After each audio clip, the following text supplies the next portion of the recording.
एक army officer की wife का दहेज उत्पीड़न हो रहा था।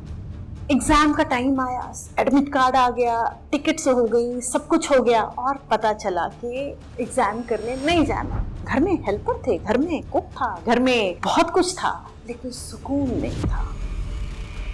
25 लीटर का चेरी कैन वो खोला, मेरे ऊपर डाला और माचिस जला।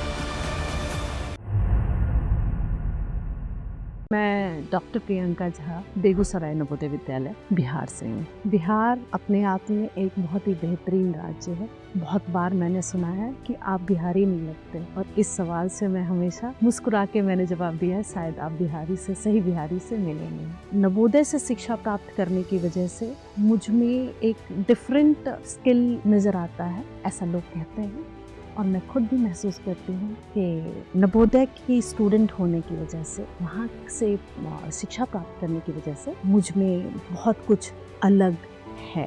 फाइट करने की क्षमता, सोसाइटी पे डील करने की क्षमता, बहुत सारी अप्रिशिएशंस मिलती हैं। अभी हाल फिलहाल भी लोग कहते हैं कि मैंने ऐसे मेल भी नहीं देखे जिस तरह से आप एक फीमेल होकर चीज़ों को डील करते हैं। बात बहुत कुछ तो जीन से आती है, डेफिनेटली जीन काम करता है, लेकिन बहुत सारी चीज़ें ऐसी हैं जो हम जब पढ़ रहे होते हैं, एक बचपन में 5th क्लास में जब हम उसमें पहुंचते हैं और उसके बाद एक यौवन अवस्था में जाकर वहाँ स्कूल को हम छोड़ते हैं, उस दौरान उस 7 साल का जो ड्यूरेशन होता है, उस ड्यूरेशन में हम इतनी बातें सीखते हैं जो पूरी जिंदगी हमारी काम भी आती है और उसी धुरी पे टिका होता है। हमने क्या पढ़ा, हमने क्या सीखा, हमने किस डिसिप्लिन से जिया, लाइफ को किस नजरिए से देखना सीखा। स्ट्रगल इन एजुकेशन एक फीमेल के लिए, हालांकि स्ट्रगल तो सबकी लाइफ में है, हर इंडिविजुअल की अपनी स्टोरी होती है, बट एक फीमेल के लिए एजुकेशन का स्ट्रगल कुछ खास होता है, और मेरे लिए भी कुछ खास और कुछ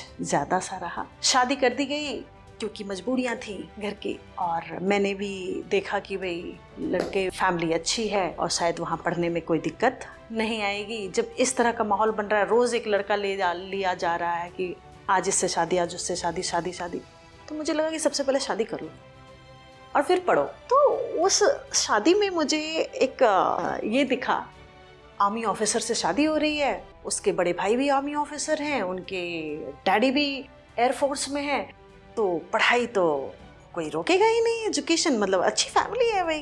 बट ऐसा कुछ हुआ नहीं। आए घर में, हमारा वो बुक्स वगैरह पलट के देख के गए, कोर्स वगैरह देख के गए, दिल्ली मिल के गए, और पता चला कि जब शादी हुई मुझे इमीडिएटली DNIT का कोर्स तो मेरा ड्रॉप ही हो गया, BCA डिसकंटिन्यू हो गया, एंड पोस्टिंग उसकी श्रीनगर आ गई मेरे हस्बैंड की।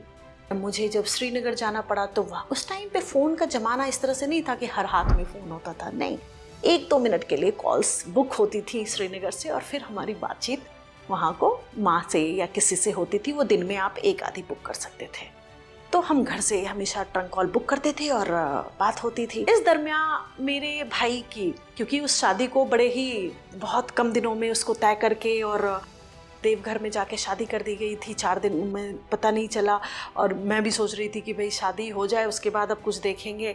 और चूँकि वहाँ मंदिर पे पहुँच गई थी, वहाँ बहुत हंगामा चल रहा था कि ये शादी होनी नहीं चाहिए, ये बहुत कुछ, एंड उसके बावजूद भी जब मैं वहाँ पहुँच गई थी और फिर मेरे डैड ने बोला कि आपको अगर पसंद ना हो तो आप चलिए, मुझे लगा कि नहीं, बिहार का माहौल तो कुछ ऐसा है कि मैं भी वापस गई तो भी इस लड़के को भी सुनना पड़ेगा कि लड़की इसको मंडप पे छोड़ के चली गई, और मुझे भी आजीवन सुनना पड़ेगा इनको मंडप पे छोड़ के चला गया, ऐसा बोला जाता। वो मुझे महसूस हो गया था, क्योंकि भाई का प्रॉब्लम ऑलरेडी इतना ज़्यादा हाईलाइटेड था कि मुझे ये हिम्मत नहीं हो पाई, बावजूद इसके कि मेरे फादर कहते रहे कि आप यहाँ से चलिए अगर आपको पसंद ना हो शादी। मैंने शादी की तो दोनों की अपनी अपनी प्रॉब्लम थी, तो मैंने सोचा कि उनकी भी प्रॉब्लम है। मैंने पूछा कि क्या प्रॉब्लम है आपकी, क्यों, कैसे डेथ हुई, वो भी नहीं उन्होंने बताया।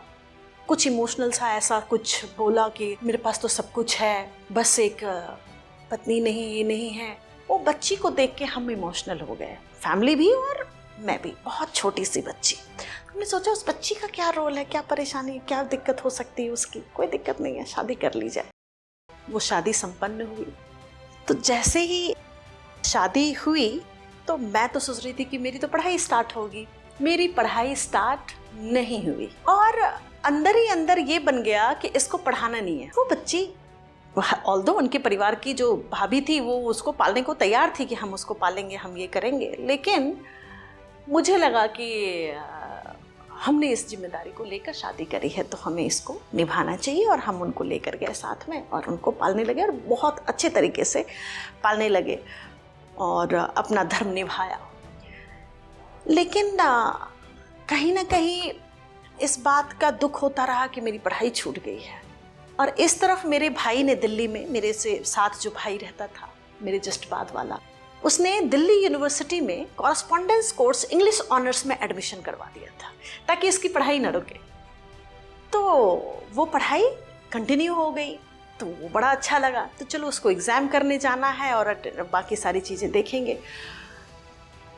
एग्ज़ाम का टाइम आया, एडमिट कार्ड आ गया, टिकट्स हो गई, सब कुछ हो गया और पता चला कि आपको नहीं जाना है, एग्ज़ाम करने नहीं जाना है। क्यों नहीं जाना है? क्योंकि वो कह रहे हैं इसलिए नहीं जाना है। उस टाइम पे शायद मैं प्रेग्नेंट भी थी और मैंने डॉक्टर से सारी वो ले ली थी, कंसल्ट ले लिया था, सब कुछ कंसेंट हो गया। तो डॉक्टर का कंसेंट था, मेरा खुद का कंसेंट था, मेरे हस्बैंड का कंसेंट था। इनके घर में कुछ चीज़ें रेगुलेट होती थी इनकी भाभी के द्वारा, इनको नहीं पढ़ने देने जाना है, नहीं तो ये कुछ ऐसा ज़्यादा हाई फाई हो जाएंगी या पता नहीं क्या, आई डोंट नो। इतनी पढ़ी लिखी फैमिली को क्या नज़र आ रहा था, क्या समझ आ रहा था, मुझे नहीं पता। बट मैं ये नहीं समझ पा रही थी कि कोई इस तरह का पॉलिटिक्स कर रहा होगा इतनी बेहतरीन फैमिली में, जो वेल एजुकेटेड, वेल सेटल्ड है, पैसे की कमी नहीं, घर में रिसोर्सेस की कमी नहीं, किसी बात की कमी नहीं, बट एक विचार की कमी ने हर चीज़ में कमी डाल रखा था। और मैं एग्ज़ाम करने नहीं जा पाई।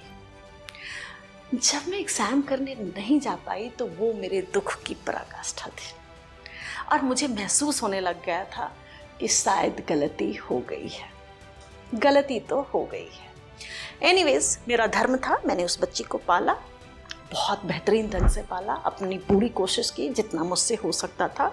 शायद उतना एफर्ट मैंने अपने दोबारा से जब मैंने अपना खुद का बच्चा किया, मैं उसमें नहीं डाल पाई क्योंकि वो एक शौक़ का एफ़र्ट था। ये एक ऐसा एफ़र्ट था कि इसको कुछ छोड़ सकते हैं, और कुछ फियर भी था, कुछ ये डर भी था कि कोई कुछ कहे ना, जब मैं कुछ कर रही हूँ उस बच्ची को लिए तो कोई कुछ कहे ना। तो मैं उसको बेहतरीन ढंग से पालूंगी, और एक शौक़ की चीज़ थी, बहुत बहुत मज़ा आ रहा था, बहुत अच्छा लग रहा था। तो उसमें मैंने अपना समय बिताना शुरू किया, लेकिन वो क्लिक कर रही थी कि मुझे पढ़ना तो है और मेरा ये समय डिस्टर्ब हो गया। मैंने उसी टाइम पे गुड़गांव का फ्लैट लिया गया था, उसका गृह प्रवेश था। हम हस्बैंड के कुछ एग्ज़ाम्स वगैरह थे, वो वहीं रुके। मैं अपनी बच्ची के साथ इधर आई और परिवार के साथ गुड़गांव में रुके, उसका गृह प्रवेश हुआ। मैंने अपने फादर इन लॉ के पास अपनी वो रखी, इच्छा रखी कि डैडी मुझे पढ़ना है। तो डैडी एयरफोर्स से रिटायर्ड थे। मुझे बड़ी आशा थी उनसे, बहुत आशा थी कि ये तो बोल ही देंगे, है ना। कि तो बोलते हैं कि ठीक है, आप का हस्बैंड जो बोले वो कीजिए। मैंने कहा वो तो मना कर रहे हैं, वो तो करने नहीं दे रहे हैं, आप मुझे सहयोग कीजिए। उन्होंने बोला मैं नहीं कर पाऊँगा, मैं क्या बोलूँगा इसमें, मैं को हस्बैंड, आप लोग मियाँ बीवी हैं, हस्बैंड वाइफ, जो समझ आता है वो कर लीजिए अच्छे से, जिसमें सबकी ठीक ठाक वो रजामंदी हो। वो बड़े स्मार्ट से लोग, स्मार्ट थे। उन्होंने इस शादी को भी बड़े आसानी से भुना लिया था। मेरे फादर साहब दोबारा नहीं गए थे उनके घर पे कभी भी, वो भी बड़ा अचानक से जाना पड़ा था, उनको ले जाया गया था।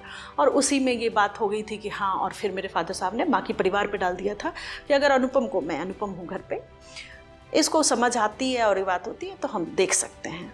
फिर इन्हीं के, मेरे ससुर साहब का फ़ोन गया मेरे डैड के पास कि ऐसे ऐसे लड़के की छुट्टी है, ऐसे ऐसे कर लेते हैं।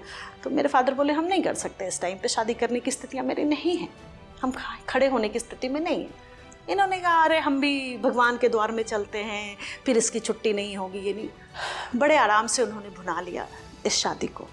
उनकी कुछ अपेक्षाएं थी पैसे को लेकर, बाकी चीज़ों को लेकर, जो कि इस वक्त पूरी नहीं हुई थी, क्योंकि शादी की जल्दबाजी उन्होंने की थी, इसलिए वो पैसे मांग नहीं पाए, पूरे पैसे ले नहीं पाए और मुझे इस बात से बिल्कुल दूर रखा गया। मुझे बताया ही नहीं गया, चूंकि मैं दिल्ली में रह रही थी, कि पैसे मांगे भी गए हैं। खुशफहमी में थी कि मेरी शादी तो बिना दहेज के हो रही है, जो मेरी इच्छा थी। कभी जब शादी हो गई, थोड़े दिन के बाद पता चला कि मदर इन लॉ ने मुझसे पूछा कि भाई तुम्हारे बाप ने जो वादा किया था वो बोलो पूरा करने के लिए। मुझे समझ नहीं आया। तो काफ़ी दिन बाद हमें प्रणाम करने के लिए, अपनी कुलदेवी को प्रणाम करने के लिए जाना था अपने गांव। तो हम जब वहाँ गए तो उस दिन बोला गया कि आप अपने पापा को ये कहिएगा। हम अपने फादर से ये कहे। मैंने कहा ऐसी क्या बात हुई थी, क्या वादा हुआ था? उन्होंने कहा कुछ ऐसी बात नहीं थी। तो मैंने फिर इस बात का जिक्र करा कि उन्होंने ऐसा कुछ कहा। तो उन्होंने कहा ऐसा तो होता ही है। तो मैं नाराज हुई कि ऐसा क्यों होता है और आपने ऐसा क्यों किया, बगैर मुझसे पूछे, बगैर मेरे कंसेंट के इस शादी में आपने पैसों की बात। मैंने उनसे कहा कि आपने अब तक जो दे दिया वो दे दिया, अब अगर आपने पैसे एक भी दिए, मैं उसी दिन अपने घर वापस आ जाऊंगी। मुझे जब चाहिए होगा, मुझे जब हेल्प चाहिए होगी, मैं आपसे मांगूंगी, उस दिन आप मुझे हेल्प कीजिएगा। क्योंकि मुझे नहीं लगता कि ये जो पैसे हैं वो किसी सही चीज़ में यूज़ हो रहे हैं। क्योंकि इस टाइम पे एक फ्लैट भी लिया गया था, वो भी पूरा लोन वोन सब कुछ मेरा हस्बैंड दे रहा है, लेकिन उसको कोई सहायता नहीं प्रदान की गई है। तो आप मुझे जब जरूरत होगी तब आप दीजिएगा। आप, उन्होंने बोला ठीक है। और इधर हमारे तरफ से, हमारे ससुराल में शुरू हो गया दहेज उत्पीड़न। एक आर्मी ऑफिसर की वाइफ का दहेज उत्पीड़न हो रहा था और बड़ा ही बेजोड़ ढंग से हो रहा था, जिसको कि वो बेचारी ना कुछ बोल पाती, क्योंकि ये तो ट्रेंड होते हैं, क्लास 1 अधिकारी बड़े ट्रेंड होते हैं, तो बड़े ही ट्रेंड तरीके से। और शादी भी हुई थी, काफ़ी छोटी लड़की थी। वो लड़की हॉस्टल से आई थी उठ के, उसको कोई पॉलिटिक्स पता ही नहीं, उसको फैमिली पॉलिटिक्स ही नहीं पता, और यहाँ फैमिली में पॉलिटिक्स हुई जा रही है और मुझे कुछ नहीं समझ आ रहा है मैं क्या करूँ। लेकिन मैं दिनों दिन दुखी होती चली गई। जिस तरीके से व्यवहार हो रहा था, वो एक एक चीज़ को बयां करना तो बड़ा मुश्किल काम है। एक एक पल, एक एक दिन बहुत मुश्किल हो रहा था। वो फ़ोन पर भी डायरेक्शंस मिलते थे और घर की हालात बहुत ख़राब हो जाती थी। घर में हेल्पर थे, घर में कुक था, घर में बहुत कुछ था, लेकिन सुकून नहीं था। उनको डायरेक्शंस थी, शायद मेरे हस्बैंड को ये डायरेक्शंस थी कि आपको ऐसे बिहेव करना है ताकि ये परेशान होकर अपनी मदर से बोलेगी या अपने फादर साहब से बोलेगी तो वो लोग यहाँ से चीज़ें देंगे, करेंगे। ससुराल गई, ससुराल से मैं देख रही हूँ कि फ़ोन जा रहा है मेरे रिलेटिव को, किसी रिलेटिव को, कॉमन रिलेटिव, जो मेरे पहले रिलेटिव, उन्होंने शादी में कुछ रोल निभाया था, उनको कॉल किया जा रहा है, मुझे सुनाया जा रहा है इसके घर से एक पलंग नहीं आया। दुख पहुंचा। फिर मैंने अपनी माँ से फ़ोन पे बात किया, कोई दिक्कत, कोई प्रॉब्लम? मैंने कहा कि दिक्कत प्रॉब्लम तो कुछ नहीं, हाँ थोड़ी सी है कि डैडी ऐसे ऐसे कह रहे थे कि पलंग नहीं मिला। मेरी माताजी ने कहा कि मैं 10 पलंग भेज देती हूँ, कल भेज देती हूँ। तो मैंने बोला पलंग की दिक्कत नहीं है यहाँ, आप भेज तो देंगी। बात लालच की है और बात विचार की है। आप विचार नहीं बदल सकते, आप जरूरत पूरी कर सकते हैं, आप किसी का विचार नहीं बदल सकते, उनकी नीयत, उनकी सोच नहीं बदल सकते। आप छोड़ दीजिए, आप लेट इट बी। आप बिल्कुल इसमें मत पड़े, बिल्कुल नहीं आना चाहिए। जब इस तरह का ताना मिला है मुझे तो नहीं आना है। ड्यूरिंग प्रेगनेंसी हालात यहाँ तक गए, 6 मंथ कैरी कर रही थी। शुरुआत के दौर में भी काफ़ी कुछ प्रॉब्लम आई। उसमें मेरे हस्बैंड की प्रॉब्लम उस टाइम पे नहीं थी, शायद वो खुश था कि ये प्रेग्नेंट है। तुरंत मेरी जेठानी आ गई घूमने के लिए और उस टाइम पे उन्होंने बड़े ही नॉनसेंस बातें करी, नेगेटिव थिंग्स मुझे सुनने को मिल रही हैं। और वो था बिल्कुल ही इनिशियल स्टेज, मैंने जस्ट प्रेगनेंसी कंसीव किया था, बहुत प्रॉब्लम में थी। उस टाइम पे वो घूमने आ गई पूरी फैमिली और मुझे कम्प्लीटली डिस्टर्ब करके रख कि शंकराचार्य मंदिर चलो, वहाँ सीढ़ियाँ चढ़ रही हूँ मैं, क्षीर भवानी गई, वहाँ इतने ख़राब रास्ते, और उसमें मैं सोच रही हूँ कि मुझे किसी तरीके से मैं रुक जाऊँ, अबॉर्शन ना हो, क्योंकि वो मैं नहीं झेल पाऊँगी। और फिर माता रानी मैं फिर से आपसे दर्शन करने आऊँगी, तो गुलमर्ग चलो। फिर मैंने बिल्कुल मना कर दिया, मैं गुलमर्ग नहीं जा रही, सॉरी। मुझे लगा मुझे फॉर्म होना पड़ेगा, मैंने कहा मैं गुलमर्ग नहीं जा रही। उधर से मेरा हस्बैंड आता है, मैंने 2 गेस्ट रूम करा दिया है ऐसे, मैंने कहा आप 4 करा दीजिए। मैंने बोला जिसको जहाँ घूमने जाने का दिल करे वो घूमे। मेरे पिताजी ने मुझे श्रीनगर 3 बार घुमाया है, और मैं जब से यहाँ पे हूँ सभी ऑफिसर्स की वाइफ्स घूमने के लिए जाती हैं और मैं कभी नहीं गई। मैंने कभी आपसे डिमांड नहीं रखी, क्योंकि एक तो मुझे नॉर्मल डेज में भी पहाड़ों में चलने में दिक्कत होती है और अदरवाइज मैं जाती नहीं। तो फिर ऐसी कंडीशंस में मेरा जाना बनता नहीं है। मैं रेस्ट करना प्रेफर करूँगी, मैं नहीं जाऊँगी। आप जाइए, मुझे छुट्टी नहीं मिलेगी, बेशक आप मत जाइए, मैं नहीं जाऊँगी। तो मैं नहीं गई। जब 6 मंथ प्रेग्नेंट थी, ये घर गए और घर से वापस आए। वहाँ इनको 2 चीज़ें बोली गई। एक दिन ड्रिंक लेना शुरू किया, एवरीडे का था कि भाई 2 पैक लेना है, ये बैठना है, करना है, वो करते रहे। मुझसे कहा जाता है कि तुमने मेरी भाभी को नारियल दिया था। वो जो आए थे इधर, तो उनको मैं नारियल देती, तो बोले, और वो हम जम्मू से मंगाते थे, श्रीनगर मिलता नहीं था। और मुझे याद नहीं रहा, हमने 2 दिन का सुबह शाम दोपहर सब टाइम का खाना बना के ब्रेकफास्ट लंच सब पैक करके दिया, वो नहीं याद रहा। तुमने नारियल नहीं दिया। और नारियल मैं सीरियसली स्टोर से लेके देना भूल गई थी, हमने मांगा था। तो मैंने बोला तो नारियल क्या चीज़ है, भिजवा दिया जाएगा। हाँ, भूल गई मैं। और एक और बात पूछी गई कि भाई तुम समस्तीपुर में ससुराल है मेरा, वहाँ से तुम अपनी साड़ियाँ उठा लाई। तो मैंने बोला थे कितने वहाँ पे, और इसलिए ले आई कि मेंटेन होके चले जाएंगे। नहीं, कुछ और बहस करना शुरू कर दिया। मैंने बोला मेरी ज़िंदगी में जब बहुत बहस होने लगा, मैं भी इरिटेट हो गई थी। वो ड्रंक था, मैं प्रेग्नेंट थी, मुझे प्रॉब्लम थी। 15 दिन या महीने दिन ये अपना घर होकर आए थे मज़े करके, मैं यहाँ पे पजल्ड थी। तो मैंने कहा देखिए ऐसा है, साड़ी और नारियल मेरी ज़िंदगी में कोई मायने नहीं रखते।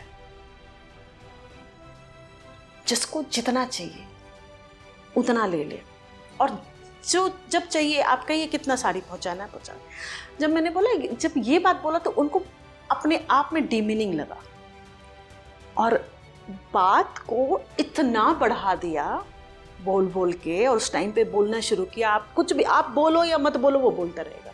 और फिर सर्दियों में, ये जून का महीना था, जून जुलाई का महीना था, सर्दियों में वहाँ पे बुखाड़ी जलती है श्रीनगर में।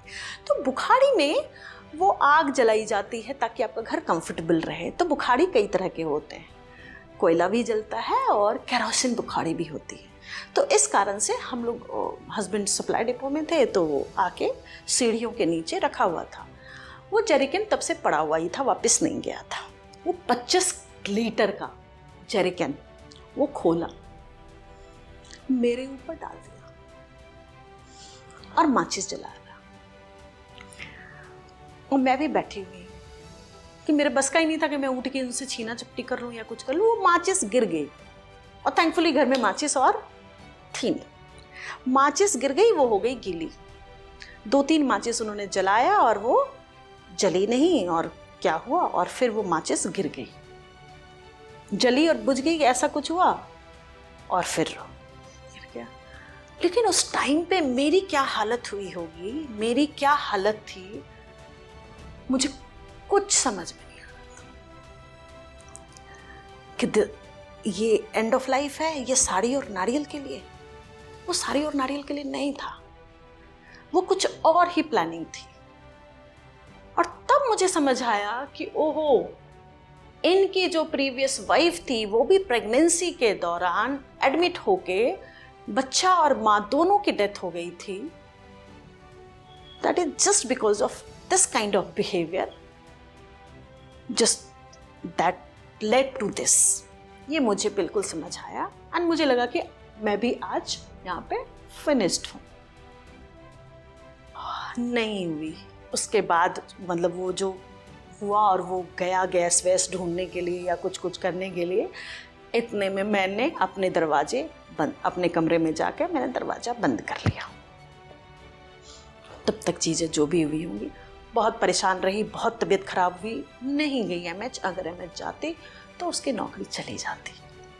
अगर मैं मिलिट्री हॉस्पिटल में रिपोर्ट कर देती तो उनकी नौकरी चली जाती। मुझे सिर्फ ये समझ थी कि मैं तो कर दूंगी रिपोर्ट, मैं तो अपनी ज़िंदगी जी लूँगी, एक जो ये इनके साथ बच्ची है उसका भी तो है, उसका क्या, उसकी भी जिम्मेदारी मेरी है।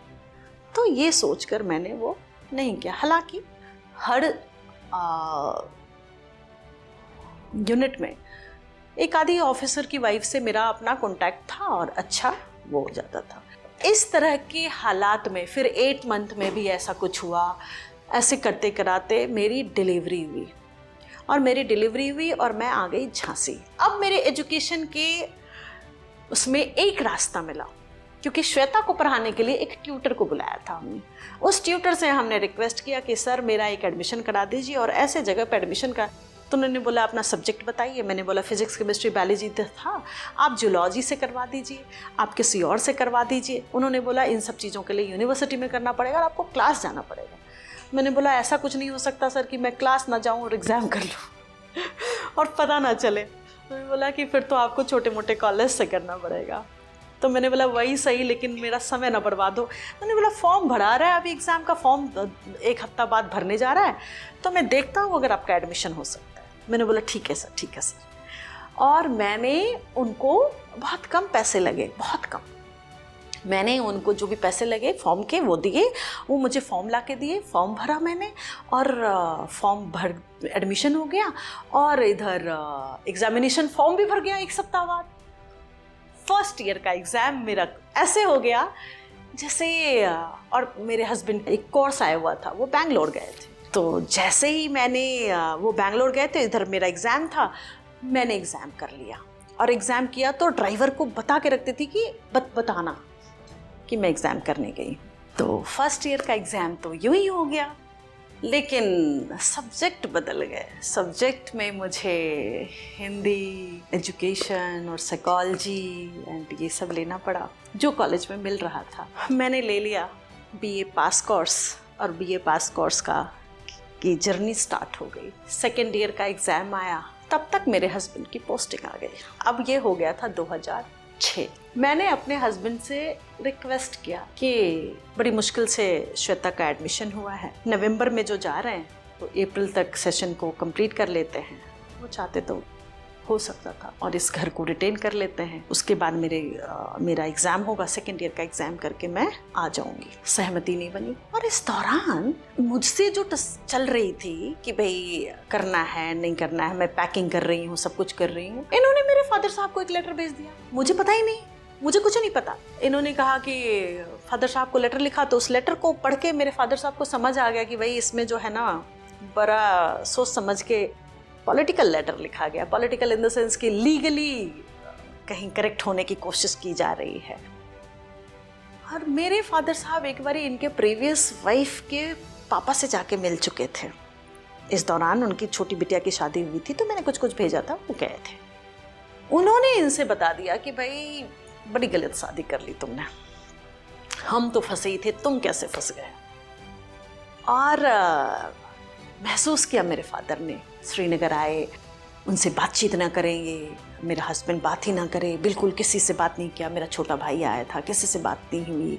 वो लोग आए और यूं ही चले गए। मैं बेडरूम से निकलूं और आंखें छुपाई फिरूं कि मैं रो ना दूं। ये सब चीज़ें महसूस कर लिया उन्होंने। फिर वहाँ गए तो उन्होंने अपनी पूरी स्टोरी बता दी थी। गलती ये थी मेरे फादर की कि पहले जाके उनसे नहीं मिले थे कि आपकी बेटी को हुआ क्या था, कैसे डेथ हो गई, क्या बात हुई। ये बहुत बड़ी गलती थी मेरे फादर की। वो बच्ची को देख के हम लोग पिघल चुके थे और बाकी सारी चीज़ एक तरफ किनारे हो गया था। यहाँ पर जो मैं जिद मचा रखी थी कि मैं तो रुकूंगी, उन्होंने कहा मैं तो नहीं रुकूंगा, मैं तुम रुक के दिखा दो। मैंने बोला ठीक है, मैं रुक के दिखा दूंगी। तो हम नवोदियंस जो होते हैं वो थोड़े फाइटर टाइप के होते हैं, और नवोदय में बड़ा फाइट करना सीखा, बहुत फाइट करना सीखा। तो मैंने बोला ठीक है, रुक के दिखा दूंगी, और ये लड़ाई शुरू हुई। तो जो बहस रोज छोटी मोटी होती चली जा रही थी, उसको कन्वर्ट कर दिया लेटर में, और उधर से मेरे फादर ने कुछ लेटर लिखा। ये सब बातें मुझे पता नहीं। उधर मेरे फादर इन लॉ ने गांव में एक पंचायत बुलाया गया मेरे पेरेंट्स को। वहाँ पंचायत रखी गई। मैं नहीं मालूम, मुझे नहीं कुछ पता नहीं मुझे। मेरा फ़ोन रिकॉर्ड होता था, एक रिकॉर्डर नीचे लगाया जाता था, फ़ोन को ओपन करके जाया जाता था। मेरे घर कंप्यूटर बंद होता था, फ़ोन लॉक होता था। जब ये आते थे मेरे हस्बैंड तो शाम में फ़ोन ओपन करके बच्चे को लेके चले जाते थे, तो उनको पता था कि अब ये बात करेगी तो मैं आराम से खुल के बात करती थी। तो जो प्रॉब्लम्स थी वो सारी मैं बोल रही थी अपनी बहन से या अपनी माँ से। तो अगर कोई अपने आप में करेक्शन चाहता तो वो कर सकता था, क्योंकि वो सारी बातें सुन रहा था। एक दिन वन फाइन डे मुझे समझ आया कि यार ये ऐसे कैसे होता है। तो मैंने वहाँ आसपास देखा तो टेबल के जहाँ फ़ोन जिस स्टैंड पे होता है बेड साइड पे, वहाँ नीचे एक रिकॉर्डर लगा हुआ था। वो मैंने देख लिया। मेरी इतनी हिम्मत नहीं थी कि वो मैं निकाल लूँ, तब मैं इतनी सीधी थी कि मैं उससे नहीं निकाला मैंने, बट वो समझ आ गया कि आई शुड बी अलर्ट। उधर पंचायत रखी गई मेरे फादर इन लॉ के घर पे, गांव पे। तो वहाँ जब मेरे मॉम डैड को बुलाया गया तो वहाँ पंचायत किस बात की थी कि इनको पढ़ना क्या ज़रूरी है। क्या आप इमेजिन कर सकते हैं कि एक इतनी पढ़ी लिखी फैमिली के और ऐसी लड़की से शादी कर रहे हैं जो दिल्ली में रह के इतने महंगे कोर्स को कर रही है, और सिर्फ रहने का खर्चा इतना उसके फादर बियर कर रहे हैं, और उसकी माँ हेडमिस्ट्रेस हैं, उसके फादर स्कॉलर रहे हैं सेंट जेवियर रांची के, और आप पढ़ने की बात कर रहे हैं और कहते हैं पढ़ना क्या ज़रूरी है। जो लोग उस पंचायत में थे आज उनकी पोतियाँ पढ़ रही हैं और बढ़िया कर रही हैं। उस टाइम पे ये कहा गया कि भाई इनको पढ़ना क्या ज़रूरी है, क्लास 1 अधिकारी की पत्नी है, इनको पढ़ना क्या ज़रूरी है। तो मेरे फादर ने बोला कि मैंने बेटी ब्याही है, बेची नहीं है, education is a right and she will pursue it under my supervision. तो बोला ये नहीं करना चाहता तो अब क्या करेंगे। बोला क्या करेंगे, कल छोड़ना आज छोड़ दे, मैं अपनी बेटी की दूसरी शादी करूँगा, जितना चाहे कि वैसा खर्च करूँगा, अपनी बेटी की दूसरी शादी करूँगा। अपने में होता है ये सब। आप जो हर काम कोई व्यक्ति पहली बार करता है, मुझसे गलती हुई मैं उसको सुधारूंगा और मैं अपनी बेटी की दूसरी शादी करूंगा, पढ़ाई तो नहीं रुकेगी। पढ़ना ही मांगा है और क्या मांगा उसने, वो भी जिद्दी। ये सब बोल के आगे गांव में पूरा सर्वव्याप्त हो गया कि भाई इसके पिता का मन बढ़ाया हुआ है, लड़की का तो मन बहुत बढ़ा हुआ है, उसका तो पिता मन बढ़ाता है। मेरी माँ डरती डराती उधर से वापस आ गई कि भाई उनकी बात ही मान लेते क्या, मतलब बेटी को क्या करना है। वो चुप थी, ज़्यादा कुछ बोल नहीं पा रही थी, कुछ सोच नहीं पा रही थी, और कि उनको समझ ही नहीं आया। बाद में मुझे पता चला कि इस तरह की पंचायत हुई। मैंने बोला एक्सक्यूज़ मी, आप गए क्यों थे। कहते हैं कि उन्होंने बुलाया और ये बताया नहीं कि किस लिए बुलाया है। तो मैं क्या, और ये बात हुई। तो मैं आज भी जब भी ये सोचती हूँ मैं बहुत शर्मिंदा होती हूँ, बहुत शर्मिंदा होती हूँ। फाइनली पता चला कि भाई मेरे सेकेंड ईयर का एग्ज़ाम इनको घर रिटेन नहीं करना है। मैंने उधर पंचायत हो रही थी, इनकी लेटरबाजी हो चुकी थी। हाँ, ये चिढ़े पड़े थे, घर में कुछ ना कुछ रोज़ ड्रामा हो रहा था, लेकिन मैं समझ नहीं पा रही थी। तो फिर मेरा वो दिनचर्या बन चुका था कि भाई कुछ ना कुछ तो होगा और हर रोज़ होगा, कुछ नहीं होगा तो क्रेयॉन क्यों गिरा हुआ है। एक बच्चा था घर में, एक बिटिया थी, क्रेयॉन क्यों गिरा हुआ है, हर चीज़ बिल्कुल ऐसे ठीक ठाक पड़ी हुई है, तो एक क्रेयॉन इतना सा मिल गया तो उसके लिए भी उस बहाने से लड़ाई होगी और जम के होगी। ठीक है, वो दिनचर्या बन गया था, समझ आ नहीं रहा था मैं जीऊंगी तो। मुझे अपना फ्यूचर दिख रहा था डार्क, और मुझे पढ़ाई के अलावा दूसरा कोई रास्ता नजर नहीं आ रहा था। मेरे को ये पता है आज की डेट में भी, और उस दिन भी पता था कि शिक्षा is the only, education is the only weapon. मैं वहाँ रुक गई, रुकी भी नहीं, पहले वहाँ से मैं दिल्ली आ गई अपने भाई के पास। इनका सामान पैक था और मेरे हस्बैंड ने ये कहा लोगों से, क्योंकि मैं कह के आई थी कि मैं भाई के पास जा रही हूँ, अपना सामान अपना बच्चा लेके आई थी। उन्होंने श्वेता के लिए मना कर दिया। उन्होंने कहा कि वो गुमशुदा हो गई। मैं ट्रेन पे बैठ के दिल्ली आई हूँ भाई के पास झांसी से, बगैर उनसे पूछे, भाई से बगैर मेरे पिताजी से पूछे इन्होंने ये अनाउंस कर दिया मेरे हस्बैंड ने कि ये तो पुलिस में जाके गुमशुदगी का वो कर दिया कि वो तो खो गई है, लोगों से कह दिया कि वो तो चली गई है कहीं। तो समाज क्या होता है, वो बातें बनाती है। तो एक मुंह से दूसरे मुंह, दूसरे मुंह से तीसरे मुंह, कुछ बातें हुई, जिसको तुरंत मेरे परिवार के साथ में टच में आते ही चीज़ों को क्लैरिफिकेशन किया गया कि नहीं वो तो भाई के पास आई हुई है। और बच्चा मेरा कितना, 11 महीने का, 11 महीने का बच्चा। उसको लेकर ये 2 बैग लेकर मैं दिल्ली आ गई कि अब ये चले जाए, उसके बाद मैं वहाँ जाके रुकूंगी। इस दरमियान मैंने एक एंटिटी का कोर्स किया जिसके लिए मेरे हस्बैंड की सहमति नहीं थी। नीचे नेबर रहती थी, उनके सहयोग से मैंने बैंगलोर से एक एंटिटी का कोर्स किया जिसके लिए 5,000 देना नहीं चाहते थे। मेरी मदर ने कहा कि आप सिर्फ हाँ कहिए, बाकी चीज़ें कीजिएगा। उन्होंने बोला नो। मुझे समझ आ गया कि एजुकेशन ये किसी शर्त पे नहीं करने देना चाहते हैं। उसके बाद उस एंटिटी और 12th की बेसिस पे नॉन ग्रेजुएट फीमेल ने एक इंटरव्यू दिया आर्मी नर्सरी स्कूल के लिए, जिसमें कि एंटिटी वाज कंपलसरी और नर्सरी टीचर ट्रेनिंग कहते हैं उसको। और वहाँ से मैंने वो क्रैक कर लिया था, इंटरव्यू क्रैक हो गया था। वो पैनल बना के था कि छुट्टियों के बाद जैसे टीचर्स जाएंगे, आर्मी ऑफिसर्स की वाइफ्स मूव कर जाती हैं, तो नेक्स्ट पैनल को बुला लिया जाएगा। मेरे हस्बैंड का फ़ोन गया उनके पास, प्रिंसिपल के पास फ़ोन गया। बजाय खुश होने के उन्होंने उनको फ़ोन किया कि इनको मत बुलाना। ये बात मुझे पता लगी कि जब उनके जाने के बाद दोबारा से मैं झांसी गई, दोबारा से जब मैंने स्कूल ज्वाइन किया, सब कुछ समझ आ गया कि नहीं सच में इन लोगों के बीच कुछ डिफरेंसेस हैं। तब उन्होंने बताया, प्रिंसिपल मैडम ने बताया कि आपके हस्बैंड का कॉल आया था और उन्होंने कहा था कि इनको मत बुलाना। तो मैंने उनसे कहा था कि आप अपने घर की प्रॉब्लम को घर में रखिए और मेरे तो पैनल फर्स्ट पे वो हैं अभी इस टाइम पे, तो मैं उनको बुलाऊंगी, बाकी आप घर में अपनी चीज़ों को सुलझा लीजिए। वहाँ से हमारी जर्नी दोबारा से एक सिविल में रह के मैंने शुरुआत की, जहाँ पे लोग मुझे आर्मी ऑफिसर की वाइफ के तौर पे देखा करते थे। मैं जिप्सी में आया करती थी और वहाँ उन्होंने देखा कि सिविल में एक फ़्लैट लेके रह रही हैं, अपने बच्चे के साथ कर रही हैं, नौकरी भी कर रही हैं, पढ़ा भी रही हैं, पढ़ भी रही हैं, बच्चा भी पाल रही हैं। बहुत मुश्किल समय था वो, क्योंकि कोर्ट से सम्मन आया करता था मेरे पास। कोर्ट से सम्मन क्या आ रहा है ये लोगों को पता नहीं चलता था, लेकिन लोगों को ये पता चलता था कि इसके पास कोर्ट का सम्मन आ रहा है। और वो सम्मन ये था कि ये मेरे साथ नहीं रहती हैं, रह रही हैं, कुछ धाराएं होती हैं, उन सब धाराओं के तहत मैंने कभी वो सम्मन एंटरटेन ही नहीं किया, मैंने कभी वो सम्मन नहीं लिया। क्योंकि जब वो आता था पोस्टमैन, हम होते नहीं थे, जब हम होते थे वो आते नहीं थे, तो ऐसी कुछ वो बनी सम्मन नहीं लिया गया। और ग्रेजुएशन मेरी हो गई और मैंने एंट्रेंस दे दिया बीएड का। और बीएड का एंट्रेंस मैंने आर्मी में जो 3 कॉलेजेस थे उनके लिए किया। तीनों जगह के फॉर्म भरे। आपको कॉमन एंट्रेंस टेस्ट देना है, लेकिन तीनों के फॉर्म भरने पड़ते थे, आपको जो भी कॉलेज चाहिए। थैंकफुली एक कॉलेज पठानकोट में और कठुआ में मेरे हस्बैंड की पोस्टिंग।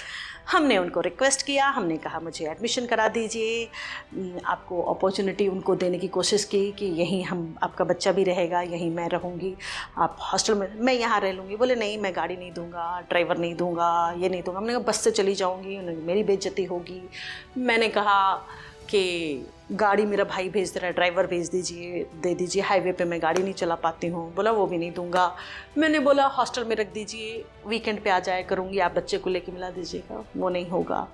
मैंने बोला कोई बात नहीं। उनको लगा कि अगर हम नहीं करेंगे तो होगा नहीं, और आई एम प्रिटी श्योर कि वहाँ के एडमिनिस्ट्रेशन से भी बात हो गई होगी कि इनका एडमिशन नहीं लेना है। Why I am saying this because फिर मैंने अपना सीट सिक्योर किया Army Institute of Education Delhi में। और दिल्ली में द्वारका में मेरा भाई रहता था, मैं उसके घर में रहना शुरू किया और मैंने यहाँ पे कोर्स स्टार्ट किया। तो हॉस्टल में मैं नहीं रह सकती थी क्योंकि मुझे बच्चा पालना था। मेरे पास फुल टाइम मेड पेरेंट्स की तरफ से मिला हुआ था, तो उनके साथ मैं सहयोग से काम कर रही थी। उसके रजिस्ट्रार के पास फ़ोन गया कि आपको इसका एडमिशन कैंसिल करना है। जब मेरे हस्बैंड को पता चला होगा कि ये दिल्ली में एडमिशन ले चुकी हैं, दिल्ली के आर्मी इंस्टीट्यूट ऑफ एजुकेशन में, तो उनके रजिस्ट्रार के पास कॉल गया कि इनका एडमिशन कैंसिल करना है। उन्होंने स्टोरीज पूछी होंगी, सारी बातें हुई इन लोगों की। उन्होंने मुझे बुलाया, उन्होंने बोला कि आपके हस्बैंड क्यों नहीं चाहते हैं कि आप पढ़ें, आप ये कोर्स करें। मैंने बोला ये बात तो आपको उनसे पूछ लेनी चाहिए थी। तो ये सेड कि नहीं आप बता दीजिए। तो मैंने बोला आपकी बात हुई होगी इस बारे में, आपको पूछना चाहिए था। तो मैंने उनसे पूछ लिया कि क्या आप मेरा एडमिशन कैंसिल कर रहे हैं? तो उन्होंने आपका एडमिशन कैंसिल करने को कहा है। तो ऐसे कि उन्होंने कहा आप क्या कर रहे हैं, तो क्या आप मेरा एजुकेशन रोक सकते हैं? नहीं। मैंने उनसे पूछा कि क्या वो आपकी पत्नी है? बोला यस। तो बोले तो फिर तो वो एलिजिबल है यहाँ पे कोर्स करने के लिए, मैं किस आधार पे इनको रोक सकता हूँ। तो मैंने बोला आप सर आप अगर कुछ करने लगे तो आप मुझे इंटीमेट कर दीजिएगा और आई रिक्वेस्ट कि मेरे एजुकेशन को आप कंटिन्यू करने दें। तो उन्होंने कंटिन्यू करने दिया और बाकी चीज़ें थोड़ा बहुत फिर वहाँ गाना पड़ा। तो ऐसी चीज़ें चलती रही। झांसी में मेरे फादर साहब ने एक घर खरीदा वहाँ पे, क्योंकि किराए के घर में दिक्कत होने लग गई थी। एक घर खरीदा हमने, वो घर वहाँ पे था। फिर यहाँ पर हमने बीएड किया। बीएड के बाद हमने पोस्ट ग्रेजुएशन, बीएड करते करते ही हमने सीएसबी क्लियर किया, जो कि आर्मी स्कूल में पढ़ाने के लिए बहुत ज़रूरी एंट्रेंस टेस्ट है। CSB screening board, combined screening board. तो उसको क्लियर किया before B.Ed started and completed. Before B.Ed completed, I have cleared that CSB. And उस टाइम पे CTET नहीं आया था, उस टाइम पे CTET नहीं आया हुआ था, तो that was sufficient for to teach with Army School. तो मैंने वो क्लियर किया एंड फाइनली डैप्स का वो आ गया था, वैकेंसी आ गई थी डैप्स की, दिल्ली एरिया प्राइमरी स्कूल की। उसको ज्वाइन किया एंड ज्वाइन करते ही फिर मैंने अपने बच्चे को साथ में वहीं ले जाना शुरू कर दिया, आना जाना। अब बीच में बहुत सारी प्रॉब्लम्स इस तरह की आती रहीं, जिसमें कि मुझे बच्चे को वहाँ मेरे हस्बैंड ज़बरदस्ती लेके चले गए। वहाँ वो अपने भाभी और बच्चों के साथ रहने लग गए थे। वहाँ मेरे बच्चे को ज़बरदस्ती लेके चले गए। वहाँ मेरे बच्चे के साथ टॉर्चर होना शुरू हो गया, जो मुझे हेल्पर से भी पता लग रहा था, अदरवाइज़ भी पता लग रहा था। फिर मैं समय निकाल कर वहाँ गई। वहाँ जब गई और इधर मेरे छोटे भाई का एनडीए में हो चुका था, तो जिसके साथ में रहती थी उसको मोटिवेशन बन गया बीच वाले भाई को कि मुझे भी कुछ करना है। तो हम दोनों भाई बहन ने मिलके सोचा कि आईएएस का प्रिपरेशन किया जाए। तो उसको बेसिक 6 to 12 की सारी कोर्स कंप्लीट करवाने लग गई, खुद भी करने लग गए। और फिर हमने सोचा कि आईएएस का प्रिपरेशन किया जाए। इधर कोचिंग वोचिंग में पैसे वैसे दे के सब मैंने कहा एक बार अपने बेटे से मिलाती हूँ, क्योंकि वो ज़बरदस्ती लेके चला गया था। मैं एक बार देख आऊँ कि मेरा बेटा कैसा है। बहुत दुखद टाइम था वो जब वो लेके चले गए थे। तो मैं जब उनके पास पहुंची हूँ तो दिक्कत ये आई कि वो मुझे घर ले ही नहीं गए, मुझे नीचे से ही शिलोंग लेके चले गए और उस बच्चे के साथ फिर से वापस उसके बर्थडे के दिन मुझे प्री पॉन्ड करके एयरपोर्ट पे छोड़ दिया। टिकट प्री पॉन्ड करके एयरपोर्ट पे छोड़ दिया और हम दोनों माँ बेटे वापस आ गए इधर। कोई बात नहीं, हम बच्चे के साथ बहुत अच्छे से रहने लग गए। एक बार फिर आए, फिर ज़बरदस्ती लेके चले गए, ज़बरदस्ती। और फिर वहाँ उसके साथ बहुत सारा कुछ प्रॉब्लम हो रहा था। फिर जब हमने सोचा कि आईएएस का प्रिपरेशन करना ही है तो एक बार जाके मिल के आती हूँ। जाके देखने के लिए गई तो वहाँ की सिचुएशन बहुत एडवर्स थी। जो मेरे बच्चे ने मुझसे कहा कि आप अब यहाँ से मत जाना, और मेरा बच्चा चुप हो गया था। मेरी बीएड की एक कलीग जो थी, टीचर स्टूडेंट बीएड कलीग जो थी, वो वहाँ टीचर थी और उसने मुझे बताया कि तुम्हारे बच्चे के साथ ये प्रॉब्लम हो रही है। फिर मुझे लगा कि आज से 12 साल बाद मुझसे कोई ये नहीं पूछेगा कि तुम क्या करती हो, मुझसे लोग ये पूछेंगे कि तुम्हारा बेटा क्या करता है। और मैंने जन्म दिया है तो मेरी जिम्मेदारी इसको लेकर तो है, मुझे क्या करना चाहिए। बहुत सोचा और फिर मैंने इस मनसा को त्याग दिया कि मुझे आईएएस की प्रिपरेशन करना है, कंटिन्यू करना है। और मैंने उधर कॉरेस्पॉन्डेंस से इग्नू से मेरा एमए चल रहा था, उसका ट्रांसफ़र भी लिया। उसका एग्ज़ाम वहाँ नहीं कर पाए, फाइनली वहाँ से ट्रांसफ़र आया इनका बीकानेर ट्रांसफ़र लिया। बीकानेर में फाइनल सेमेस्टर में एक साथ सारे सब्जेक्ट का एक साथ एग्ज़ाम किया। और जैसे ही एग्ज़ाम टाइम आता था, मेरे कोर्स की किताबें ऐसे ब्लॉक वाइज लगी होती थी, ऐसे ऐसे ऐसे, ताकि एक एक पढ़ते गए, हटाते गए ब्लॉक। जैसे ही वो सब होने लगा, वो लगता होता था, तो घर की सारी परिस्थितियाँ बदल जाती थी। धोबी का कोई मर जाता था, सफाई वाले की ज़बरदस्ती छुट्टी करवा दी जाती थी, कुक गायब हो जाता था, मतलब सबके सब गायब हो जाते थे। और उस सिनेरियो में मुझे एग्ज़ाम करना होता था और मैं गाड़ी ये सो बोल के मंगवाती थी कि मुझे कहीं जाना है, और कभी कभी ड्राइवर को बताना पड़ता था कि मत बताना कि हम कहाँ गए थे। तो ऐसे करके हमने एग्ज़ाम किया, एग्ज़ाम करके और फाइनल एग्ज़ाम जो भी स्कोर कर पाते थे, फर्स्ट क्लास तो मैं पास हूँ सब जगह, सरस्वती की बहुत कृपा है और बनी रहे। बट बहुत तकलीफ़ हुई उस दौरान, तो कैलकुलेशंस इतनी हाई थी। एक नवोदयन कितना फाइट कर सकता है वो मैं खुद अपने आप में देख पा रही थी, कि दुनिया भी देख पा रही थी, जो लोग मुझे बहुत करीब से जानते थे वो देख पा रहे थे कि एक नवोदयन कितना फाइट कर सकता है, आखिर इसमें क्या है, इतना फाइट कैसे कर सकता है। हर वक्त हर टाइम ऐसा लगता था कि कुछ बदल जाएगा, कुछ क्या हो जाएगा, लेकिन पॉजिटिव चीज़ें दिखती थी कि नहीं ये भी पॉजिटिव है, बच्चे को ऐसे करना है, ये करना है, ये करना है।